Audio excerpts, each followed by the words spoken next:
मेरा नाम रति है और आज मैं आपको अपनी कहानी सुनाने वाली हूँ। मेरे पापा मुझसे बहुत प्यार करते थे, लेकिन जब मैं छोटी थी, 8 साल की, तभी वो एक एक्सीडेंट में चल बसे। मेरी माँ ने उनके जाने के बाद दूसरी शादी कर ली। सच बताऊँ तो मैं नहीं चाहती थी कि मेरी मम्मी ऐसा करें, लेकिन उस समय अकेली औरत, छोटी बच्ची, इसलिए मेरी माँ ने शादी की। मुझे मेरे सौतेले पिता बिल्कुल भी पसंद नहीं थे। मैं उन्हें पापा भी नहीं कहती थी। मम्मी ने कई बार कहा कि ये तुम्हारे पिता हैं, यही सच है, लेकिन मैंने नहीं माना। मेरे पिता तो इस दुनिया में नहीं हैं, ये तो सिर्फ मेरी माँ के पति थे, वो भी दूसरे। उनसे मेरा एक छोटा भाई भी है। वो एजेंसी का काम करते थे और अक्सर टूर भी किया करते थे। मेरे सौतेले पिता जब भी मुझसे बात करते या पास आते, मैं उनसे बात भी नहीं करती। आखिर ऐसा चलता रहा और मम्मी ने ये सब देखते हुए मुझे मौसी के यहाँ भेज दिया था पढ़ने। मेरा ज़्यादातर समय वहीं निकलता रहता था। पढ़ाई के बाद मुझे एक लड़के रोहित से प्यार हो गया था। रोहित नया नया ही हमारे शहर में आया था और मौसी के घर के पास ही रहने भी आया था। करीब 6 महीने में ही मैं रोहित को प्यार करने लगी थी। मैंने सोच लिया था कि शादी उसी से करूँगी। वो उम्र में करीब मुझसे 5 साल बड़ा था, लेकिन प्यार में ये सब कहाँ देखा जाता है। मैंने मेरी माँ को बता दिया कि मैं रोहित से शादी करना चाहती हूँ।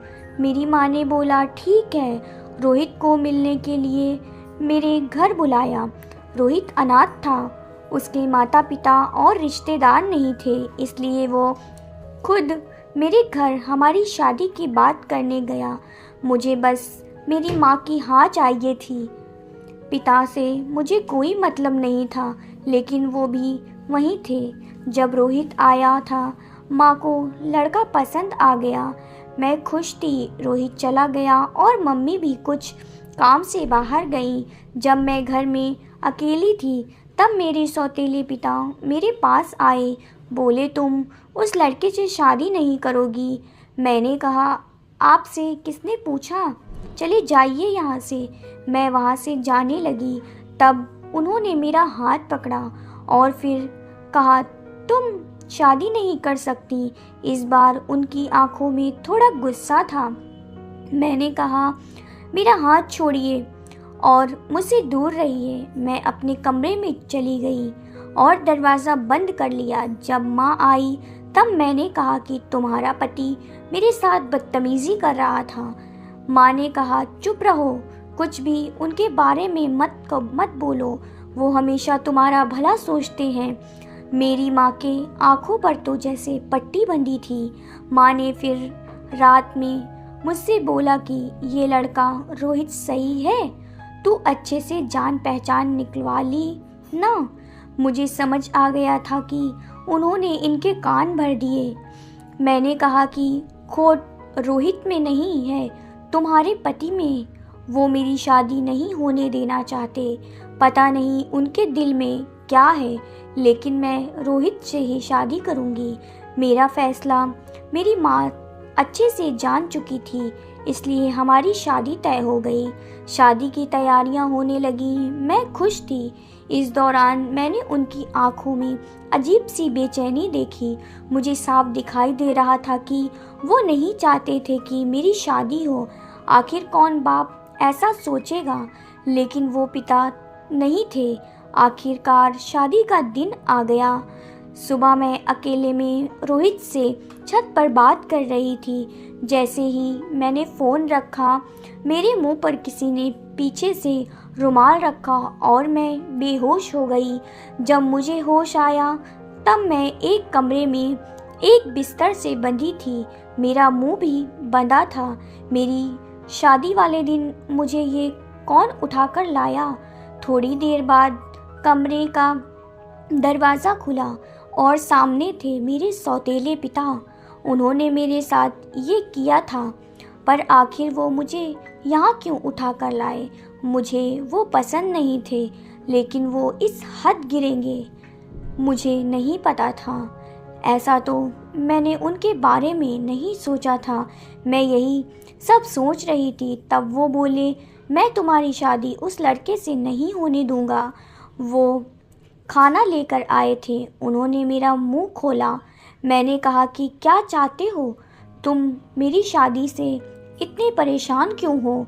मुझे यहाँ बांध कर रखा है, यही है तुम्हारा असली चेहरा? मेरी आवाज़ तेज़ होती देख उन्होंने मेरा मुंह वापस बांध दिया। आज रात मेरी शादी थी और रात को मैं यहाँ इस कमरे में बंद हूँ। मेरी आँखों से लगातार आंसू निकले जा रहे थे। मैं सोच रही थी कि सारी गलती माँ की है, जो इस आदमी से शादी कर ली। रात को फिर वो कमरे में आए। इस बार कमरे में आते ही कहा कि आज तुम्हारी शादी थी, लेकिन मैं नहीं चाहता था कि तुम उस लड़के से शादी करो। वो लड़का झूठा है, फ्रॉड है, तुम्हें धोखा दे रहा है। वो पहले से शादीशुदा है। तुम मेरी बात नहीं मान रही थी, इसलिए मैं तुम्हें यहाँ इस तरह लाना पड़ा, लेकिन तुम्हारे भले के लिए मैं कुछ भी करूँगा। मैं 3 साल पहले जब शहर के बाहर कुछ काम से गया था, तब मुझे ये लड़का होटल में एक लड़की के साथ दिखा था।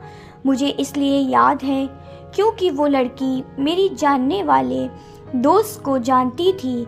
उस समय उसने उससे बात की थी, तब भी वो चुप था और मुंह छुपा रहा था।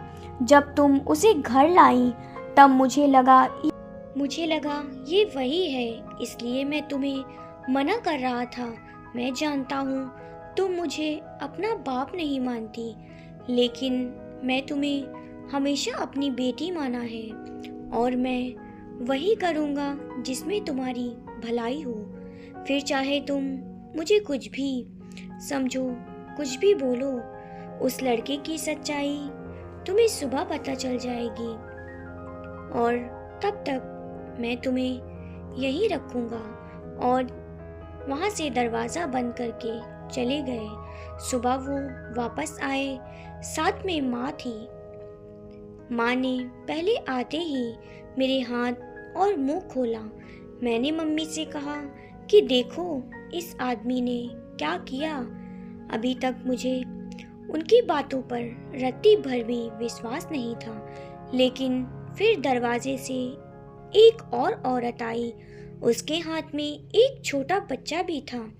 वो औरत बोली कि ये सही बोल रहे हैं, वो आदमी धोखेबाज है, उसने मुझसे भी धोखा दिया। वो अनाथ नहीं है, उसके घर वाले भी हैं। मेरे सामने वो खड़ी, वो औरत, उसका बच्चा, मेरी माँ, इन सब को देखकर मुझे भी अब यकीन होने लगा था। मैंने उसी समय रोहित को फ़ोन लगाया, लेकिन उसका फ़ोन ऑफ था। शायद उसे भी पता चल गया था कि उसकी सच्चाई सामने आ गई। उसके खिलाफ अब जो भी कार्रवाई होगी वो पुलिस करेगी। मेरे पिता उसके बाद भी मुझसे बात नहीं कर रहे थे। वो ऐसे ही रह रहे थे जैसे पहले कुछ हुआ ही ना हो। 5 दिन बाद ही उनका बर्थडे था। मैंने पहली बार केक बनाया और उन्हें सरप्राइज दिया। उन्हें बोला, हैप्पी बर्थडे पापा। मेरे ऐसा बोलते ही उनकी आंखों में आंसू आ गए। इतने सालों से दबा रखे थे शायद। बोले, बेटा बस अब मुझे ज़िंदगी से कोई शिकायत नहीं, अब मुझे कुछ नहीं चाहिए। तुमने मुझे पापा कहा, बस इतना ही मैं सुनना चाहता था। तब मुझे समझ आया कि मैं कितनी कच्ची हूँ इंसान पहचानने में। घर में मेरे सामने मुझे इतना प्यार करने वाले पिता थे, उनका मैंने कभी सम्मान नहीं किया, और बाहर उस रोहित की झूठी बातों में आ गई।